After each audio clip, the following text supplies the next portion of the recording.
అద్వానీ గారు చేపట్టినటువంటి ఈ యొక్క జన చైతన్య యాత్రకు ఆంధ్రప్రదేశ్లో గత 2 రోజులుగా విశేషమైనటువంటి స్పందన లభించింది. నేను అద్వానీ గారికి ఆంధ్రప్రదేశ్ ప్రజానీకం తరఫున ఈ యొక్క జన చైతన్య యాత్ర సందర్భంగా హృదయపూర్వకమైనటువంటి శుభాకాంక్షలు తెలియజేస్తూ ఈ యొక్క 6 జిల్లాలలో తెలంగాణలోని 6 జిల్లాలలో ఎక్కడైతే యాత్ర కొనసాగిందో ఆదిలాబాద్, నిజామాబాద్, కరీంనగర్, మెదక్, రంగారెడ్డి, ఇప్పుడు హైదరాబాద్ నగరంతో ఏదైతే ప్రజలు వేలాదిగా పాల్గొని అద్వానీ గారు చేపట్టినటువంటి ఈ యాత్రకు మద్దతు తెలియజేసినందుకు నేను పాల్గొన్నటువంటి ప్రతి వ్యక్తికి, ప్రతి సోదరిమణులకు, విద్యార్థులందరూ కూడా రాష్ట్ర అధ్యక్షుడిగా నేను వారందరికీ ధన్యవాదాలు తెలియజేసుకుంటున్నాను. ఎందుకంటే ఈరోజు ఒక మంచి పరిపాలన రావాలి, ఒక నైతిక విలువలతో కూడినటువంటి రాజకీయాలు రావాలి. ఈరోజు దేశంలో అవినీతి పోవాలి. విదేశాలలో ఈరోజు మన దేశ ప్రజలకు సంబంధించినటువంటి ప్రజాధనాన్ని దాచుకొని విదేశాలలో దాచుకున్నటువంటి నల్లధనాన్ని తెప్పించాలని ఈరోజు అద్వానీ గారు ఈ యొక్క సంకల్పం తీసుకొని జన చైతన్య యాత్ర చేపట్టారు. ఈరోజు స్వాతంత్రం వచ్చి 65 సంవత్సరాలు కావస్తున్న గ్రామీణ ప్రాంతాలలో రోడ్లు లేవు, నీరు లేదు, వైద్య విద్య సౌకర్యం లేదు, మౌలిక వసతులు లేవు. కానీ లక్షల కోట్ల రూపాయలు ఖర్చు పెడతా ఉన్నాం. ఎక్కడ పోతా ఉంది? అనేక పంచవర్ష ప్రణాళికలు పూర్తి చేసుకున్నాం. ఎక్కడ పోతా ఉందా డబ్బంతా కూడా? బ్యూరోక్రసీ కారణంగా కానీ, రాజకీయాల కారణంగా కానీ, సుపరిపాలన లేకపోవడం కానీ, నైతిక విలువలు లేకపోవడం కానీ ఈరోజు లక్షల కోట్ల రూపాయలు స్వాతంత్రం వచ్చి 65 సంవత్సరాలైన తర్వాత కూడా దోపిడీ జరుగుతూ ఉన్నది. అందుకే ఈరోజు 83-84 సంవత్సరాల వయస్సులో అద్వానీ గారు మచ్చలేని నాయకుడిగా ఈ దేశంలో ఉన్నటువంటి ప్రజలను చైతన్యం చేయాలి. ఈ దేశంలో మంచి పరిపాలన రావాలి, మంచి రాజకీయాలు రావాలి, పేదరికం బీదరికం ఈ దేశంలో పోవాలనేటువంటి సంకల్పంతో చేపట్టినటువంటి ఈ జన చైతన్య యాత్రకు ఆంధ్రప్రదేశ్ ప్రజలు ఇచ్చినటువంటి స్వాగతానికి నేను మరొకసారి ధన్యవాదాలు తెలియజేసుకుంటున్నాను. ఈరోజు రాష్ట్రంలో ప్రభుత్వం వచ్చింది ఉన్నదా చచ్చిందా అర్థం కావడం లేదు. ఈరోజు ఆంధ్రప్రదేశ్లో ఒక భయానకమైనటువంటి పరిస్థితులు ఆంధ్రప్రదేశ్లో ఉంది. గ్రామ పంచాయతీలకు ఎన్నికలు లేవు, మున్సిపాలిటీలకు ఎన్నికలు లేవు. ఈరోజు ఒక ఎంఆర్ ఆఫీస్కి వెళ్ళి ఒక క్యాస్ట్ సర్టిఫికేట్ తీసుకునే పరిస్థితి లేదు. గ్రామాలు అంధకారంగా ఉన్నాయి, వీధి లైట్లు లేవు, మంచినీరు లేదు. ఈ రకంగా గ్రామీణ ప్రాంతాలలో ప్రజలు అనేక రకాలుగా ఇబ్బంది పడుతూ ఉన్నారు. మన ప్రభుత్వము ఆర్డినెన్సులు తీస్తా ఉన్నది. గ్రామ పంచాయతీలకు ఎన్నికలు జరపం, మున్సిపాలిటీలకు ఎన్నికలు జరపం. ఎందుకు జరపం? కిరణ్ కుమార్ రెడ్డి గారు అంటే ఎన్నికలు జరిపితే మా పార్టీకి అడ్రస్ లేదు. ఎన్నికలు జరిపినా ఎన్నికలు జరపకపోయినా ఆంధ్రప్రదేశ్ లో ఒక్క తెలంగాణలోనే కాదు, రాయలసీమలో, కోస్తా జిల్లాలలో, మొత్తం ఆంధ్రప్రదేశ్ లో కాంగ్రెస్ పార్టీ అడ్రస్ ఉండదు. ఏది మీరు వాయిదాలు వేసుకున్నా, నిర్ణయాలు వాయిదా వేసుకున్నా కాంగ్రెస్ పార్టీ చచ్చిపోతుంది ఆంధ్రప్రదేశ్ లో. ఈరోజు కాంగ్రెస్ నాయకులు, ఎమ్మెల్యేలు, ఎంపీలు ధర్నాలు చేస్తా ఉన్నారు, అరెస్ట్ అవుతా ఉన్నారు, మంత్రులు అరెస్ట్ అవుతా ఉన్నారు. ఇదొక పార్టీయా? ఇదొక ప్రభుత్వమా? మీకు ఒక విధానం ఉందా అని అడుగుతా ఉన్నారు. మీరు ఒక పార్టీ అయితే 125 సంవత్సరాల చరిత్ర కలిగిన కాంగ్రెస్ పార్టీకి సవాల్ చేస్తా ఉన్నారు. మీరు ఒక పార్టీ అయితే, మీకు ఒక నియమం ఉంటే, మీకు ఒక విధానం ఉంటే తెలంగాణ సమస్య పైన ఎందుకు వెనుకలు వేశారో చెప్పాల్సిన కోరుతా ఉన్నారు. కాంగ్రెస్ నాయకులు కాంగ్రెస్ పార్టీ జెండా పెట్టుకుని అరెస్ట్ అవుతా ఉన్నారు. సోనియా గాంధీ ఫోటోలు పెట్టుకుని అరెస్ట్ అవుతా ఉన్నారు. నేను కాంగ్రెస్ నాయకులను అడుగుతా ఉన్నాను. ఈరోజు 650 మంది తెలంగాణ వంతులు ఆత్మహత్యలు చేసుకుంటే సోనియా గాంధీ గారి కారణం కాదా అని అడుగుతా ఉన్నాను. మీ కాంగ్రెస్ పార్టీ యొక్క తప్పుడు విధానం కారణం కాదా అడుగుతా ఉన్నాను. ఏ ముఖం పెట్టుకొని ధర్నాలు చేస్తా ఉన్నారు? మీ సోనియా గాంధీ ఫోటోలు పెట్టుకొని ధర్నాలు చేస్తారా? సినిమాలో తెలుసా డూ ఫైటింగ్ ఉంటాయి, హీరో విలన్ కొట్టినట్టు కనిపిస్తుంది కానీ కొట్టాడు. ఈరోజు కాంగ్రెస్ పార్టీ నాయకులు తెలంగాణ విషయంలో డూ ఫైటింగ్ చేస్తా ఉన్నారు.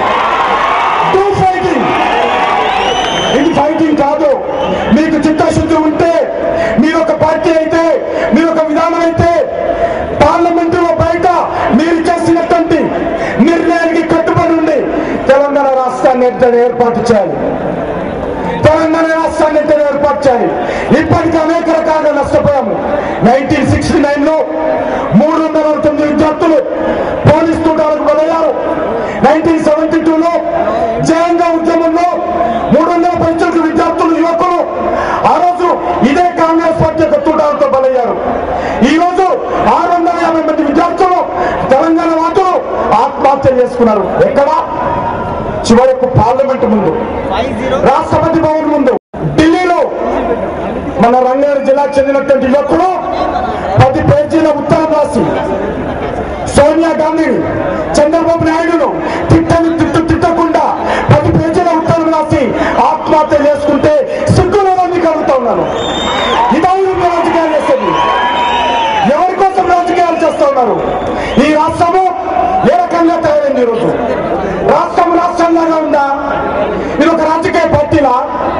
ఈరోజు మరొక నాయకుడు అంటున్నాడు, మేము తటస్థంగా ఉన్నాను, నాకు ఆంధ్రప్రదేశ్ లో సీమాంధ్ర తెలంగాణ 2 కళ్ళు అంటున్నాడు.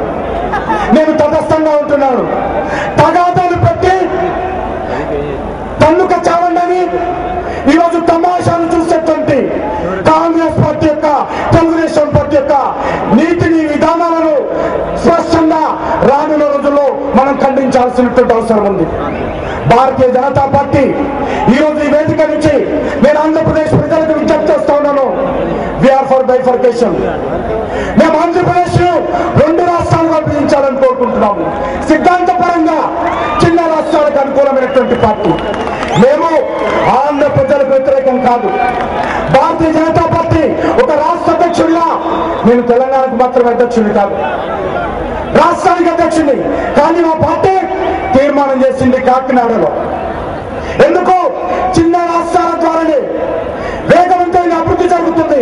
చిన్న రాష్ట్రాల ద్వారానే సమాంతరమైనటువంటి అభివృద్ధి జరుగుతుందని మనస వాచ సిద్ధాంతపరంగా పండిత్ దీన్దయాళ్ ఉపాధ్యాయ చెప్పినటువంటి సిద్ధాంతం ఆధారంగా, డాక్టర్ బాబాసాహెబ్ అంబేద్కర్ చెప్పినటువంటి రాజ్యాంగ ఆలోచన విధానం ఆధారంగా భారతీయ జనతా పార్టీ చిన్న రాష్ట్రాలకు అనుకూలం కాబట్టి మేము చిన్న రాష్ట్రాలను కోరుకుంటున్నాము.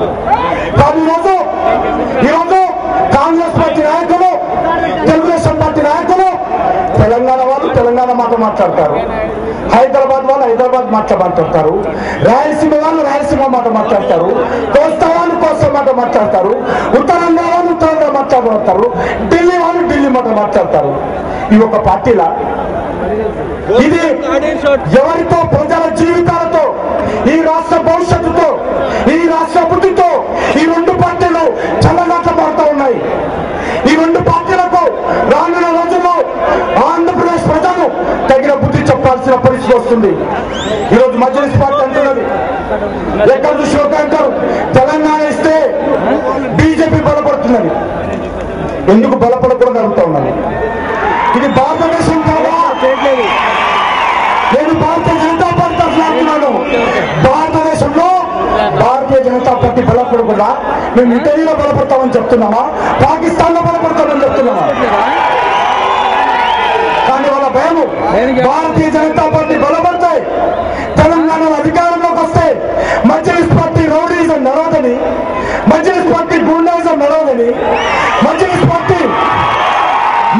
పార్టీతో కోరలు పీకుతారని ఈరోజు మజ్లిస్ పార్టీ ఈ రకంగా భయపెట్టిస్తున్నది కేంద్ర ప్రభుత్వాన్ని. కాంగ్రెస్ పార్టీ అధిష్టానాలను భయపెట్టిస్తున్నది. మీరు తెలంగాణ ఇస్తే బీజేపీ బలపడుతుంది, కాంగ్రెస్ పార్టీ ఉండదు, తెలుగుదేశం పార్టీ ఉండదు, భారతీయ జనతా పార్టీ అధికారంలోకి వస్తుంది అని చెప్పి మజ్లిస్ పార్టీ అంటున్నది. మీరు చెప్పినా చెప్పకపోయినా మా అద్వానీ గారు హోంమంత్రిగా ఉన్నప్పుడు 3 రాష్ట్రాలు ఇచ్చాము. ఆ 3 రాష్ట్రాలలో భారతీయ జనతా పార్టీ ఉత్తరాంచల్లో కానీ, జార్ఖండ్లో కానీ, ఛత్తీస్గఢ్లో కానీ మేము అధికారంలోకి వచ్చాము. మా ముఖ్యమంత్రులు ఉన్నారు. రేపు తెలంగాణలో రాష్ట్రాన్ని సాధించి తీరుతాము. తెలంగాణలో ఖచ్చితంగా భారతీయ జనతా పార్టీ అధికారంలోకి వస్తుంది. ఈ ప్రపంచంలో ఏ శక్తి కూడా ఆంధ్రప్రదేశ్ 2 రాష్ట్రాలుగా విభజించడంలో ఏ కాంగ్రెస్ పార్టీ నాయకులు కానీ, ఏ మజ్లిస్ పార్టీ నాయకులు కానీ, అడ్డుకోలేరు. ఆంధ్రప్రదేశ్ 2 రాష్ట్రాలుగా వస్తుంది. ఆంధ్రప్రదేశ్ లో కొత్త రాజధాని ఆంధ్రకు వస్తుంది.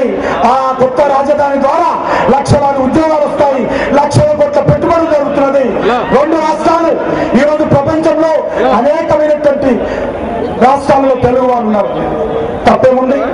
హిందీ మాట్లాడే వాళ్ళకు 10 రాష్ట్రాలు ఉన్నప్పుడు తెలుగు మాట్లాడే వాళ్ళకి 2 రాష్ట్రాలు ఉంటే నష్టం ఏంటి?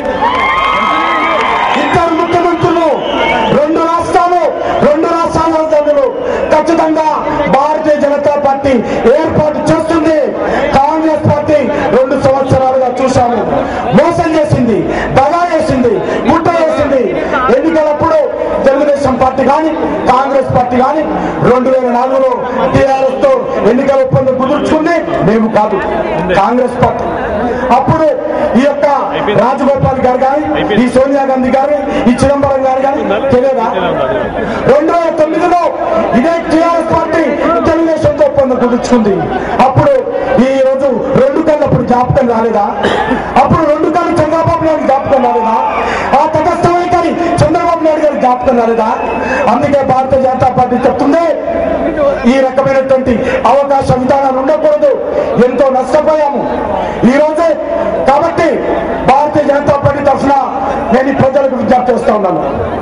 ఒక శాంతియుతమైనటువంటి, ఒక అహింసాయుతమైనటువంటి, ఈరోజు నిర్మాణాత్మకమైనటువంటి ఉద్యమాన్ని భారతీయ జనతా పార్టీ తీసుకొస్తుంది.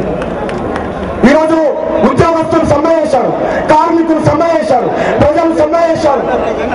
అయినా మొండి ప్రభుత్వము, గుడ్డి ప్రభుత్వము, చెవులు లేని ప్రభుత్వము, కళ్ళు లేని ప్రభుత్వము ఈ యొక్క ప్రజల యొక్క సమ్మె వాళ్ళకి అర్థం కాలేదు. కానీ ఒకటి మాత్రం ఈ సందర్భంగా గుర్తుపెట్టుకోవాలి, భారతీయ జనతా పార్టీ ఈరోజు దేశంలో ఒక ప్రధాన ప్రతిపక్షమైనటువంటి పార్టీ. ఈరోజు తెలంగాణకు అనుకూలంగా స్పష్టమైనటువంటి నిర్ణయం తీసుకున్నటువంటి ఏకైక జాతీయ రాజకీయ పార్టీ, 9 రాష్ట్రాలలో అధికారంలో ఉన్నటువంటి పార్టీ, ఎన్డీఏ భాగస్వామ్య పక్షాలతో 165 మంది ఎంపీలు. మొన్నటితో హర్యానాలో ఇంకో ఎంపీ, తెలంగాణ ప్రజలకు అండగా ఇంకొక ఎంపీ వచ్చాడు. 166 మంది ఎంపీలు ఈరోజు తెలంగాణ ప్రజలకు అండగా అద్వానీ గారి నాయకత్వంలో బీజేపీ ఈరోజు అండగా నిలబెట్టింది. కాబట్టి తెలంగాణ ప్రజలను కోరేది ఒకటే, బీజేపీ బలపడాలి. బీజేపీ బలపడితేనే తెలంగాణ ఇస్తుంది. బీజేపీ బలపడకుండా కాంగ్రెస్ పార్టీని చూశాము, తెలుగుదేశం పార్టీని చూశాము, అనేక పార్టీలను చూశాము, ఉద్యమాలు చేశాము, ఆత్మహత్యలు చేసుకున్నాము, అనేక రకాల ఆందోళన చేశాము, సకల జనుల సమ్మె చేశాము, తెలంగాణ రాలేదు. అందుకే భారతీయ జనతా పార్టీ తెలంగాణ విషయంలో పెద్దన్న పాత్ర పోషిస్తుంది. ఖచ్చితంగా తెలంగాణ సాధించి తీరుతుందని చెప్పి ఈ సందర్భంగా మనియేస్తూ మరొక విషయం చెప్పి నేను ముగిస్తాను. చివరి మాట, ఎవరు కూడా విద్వేషాల పూరితమైనటువంటి ప్రసంగాలు చేయకూడదు. తెలుగు వాళ్ళు ఈరోజు ప్రపంచంలో అమెరికాలో ఉన్నారు, మా మద్రాసులు చెన్నైలో ఉన్నారు, బాంబేలో ఉన్నారు, ఢిల్లీలో ఉన్నారు, బెంగళూరులో ఉన్నారు. బయటి జిల్లాల వాళ్ళు, బయటి రాష్ట్రాల వాళ్ళు, బయటి దేశాల వాళ్ళు ఎవరికి కూడా ఏ రకమైనటువంటి ఇబ్బంది జరగదు. నేను ఈ సందర్భంగా చెప్తున్నాను, ఇక్కడ ఉన్నటువంటి భారతీయ జనతా పార్టీ కార్యకర్తలు మేము ఎవరి దాడినైనా ఎదుర్కొంటాము. ప్రజలను విభజించాలని కోరడం లేదు, పరిపాలన కోసం 2 రాష్ట్రాలు కావాలంటున్నాం తప్ప ప్రజలను విభజించేటువంటి ప్రసక్తి లేదని చెప్పి ఈ సందర్భంగా మీకు మనవి చేస్తూ, మరి పెద్దలు మాట్లాడాల్సింది కాబట్టి నేను ఈ యొక్క ఉపన్యాసంతో మీకు అందరికీ కోరేది ఒకటే, భారతీయ జనతా పార్టీని బలపరచాల్సిందిగా, భారతీయ జనతా పార్టీకి ఆశీస్సులు అందజేయాల్సిందిగా అద్వానీ గారు చేపట్టినటువంటి జన చైతన్య యాత్ర ఈరోజు ఇక్కడితో ముగిసిపోదు. మనమందరం కూడా ఇంటింటికి వెళ్దాము, ప్రతి ఊరికి వెళ్దాము.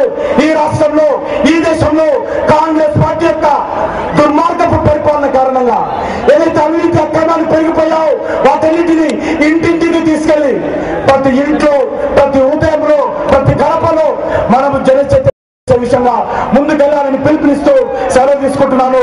భారత్ మాతాకి జై.